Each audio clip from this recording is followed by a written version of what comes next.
तर व्हॉट्सॲप मॅओजीज सर्वांना गुढीपाडव्याच्या हार्दिक शुभेच्छा. गुढीपाडव्याला गाडी धुणं हे मेंडेटरी असतं, म्हणून गाडी धुवायला गेलो खाली तर खारुताईचं आणि चिमण्यांचं दर्शन झालं. चिमण्यांचा चिवचिवाट ऐकून कान एकदम तृप्त झाले आणि गेलो आपल्या गाडीच्या इथे. तर गाडी आपली झाली होती खूप खराब झाली होती. खूप धूळ बसलेली होती आणि आता गाडी धुतल्यावरती तुम्हीच बघा ती कशी एकदम चमकेल. ही आहे आपली गाडी धुतल्यानंतर. त्यानंतरला गाडी धुतली, गाडी पार्किंगला लावून गेलो घरी, कारण की पेट्रोल भरायला पैसे घरीच राहिले होते. तर समर्थवाडीमध्ये पहिली गुढी उभारून सागरबार याने विश्वविक्रम केला होता. त्यानंतरला पेट्रोल भरलं आणि गेलो विलेपार्लेचा एक राऊंड मारायला, कारण विलेपार्ले सकाळचं एकदम प्रसन्न आणि शांत वाटतं.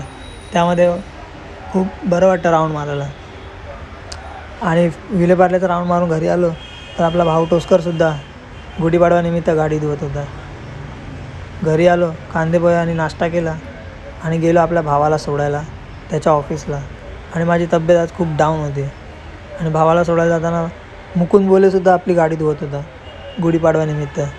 भावाला सोडलं, त्याला गुढीपाडव्याच्या शुभेच्छा दिल्या आणि माझे सर्व प्लॅन कॅन्सल केले, कारण की माझी तब्येत खूप बिघडली. रॅलीचे पण प्लॅन मी कॅन्सल केले. संध्याकाळी उठलो आणि डायरेक्ट डॉक्टरकडे गेलो, इंजेक्शन घेतलं. तर कसा वाटला ब्लॉग? Tata bye.